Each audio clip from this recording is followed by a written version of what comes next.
স্ত্রীর বিলাসী জীবনযাপনের চাহিদা মেটাতে গিয়ে অভিনব এক পথে পা বাড়িয়েছেন বিবিএ পাশ করা এক যুবক।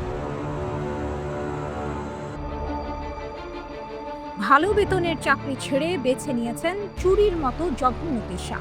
স্ত্রীর আকাশ ছোঁয়া শখ পূরণ করতে গিয়ে নিজের শিক্ষাগত যোগ্যতা ও সামাজিক সম্মান বিসর্জন দিয়ে অপরাধ জগতে জড়িয়ে পড়ার এই ঘটনা হতবাক করেছে সবাইকে।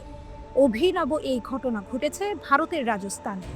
পুলিশের জালেই সেই ব্যক্তি ধরা পড়ার পর বেরিয়ে আসে এই ঘটনা। ভারতীয় গণমাধ্যম সংবাদ প্রতিদিনের এক প্রতিবেদনে জানানো হয়, সম্প্রতি রাজস্থানের রাজধানী জয়পুরের ট্রান্সপোর্ট নগর এলাকায় একটি চেন ছিনতাইয়ের ঘটনা ঘটে। দিনের আলোয় এক নারীর গলা থেকে চেন ছিনতাই করা হয়। সেই ঘটনার তদন্তে নেমে পুলিশ অভিযুক্ত যুবকের নাম জানতে পারে। সিসিটিভি ফুটেজ দেখে তাকে চিহ্নিত করা হয়। এরপর অভিযুক্তের খোঁজে তল্লাশি শুরু হয়। পরে শুক্রবার তাকে গ্রেপ্তার করা হয়। জানা গেছে ওই যুবকের নাম তরুণ পারেখ। তিনি রাজস্থানের জমওয়ারমগড় গ্রামের বাসিন্দা। প্রাথমিক জিজ্ঞাসাবাদের বরাতে পুলিশ জানিয়েছে, বিবিএ পাশ করার পর একটি কোম্পানিতে চাকরি করতেন তরুণ। 1 মাস আগেই বিয়ে হয় তার।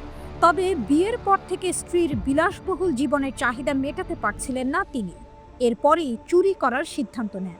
তারপর থেকেই জয়পুরে এসে চুরি করতে থাকেন তিনি।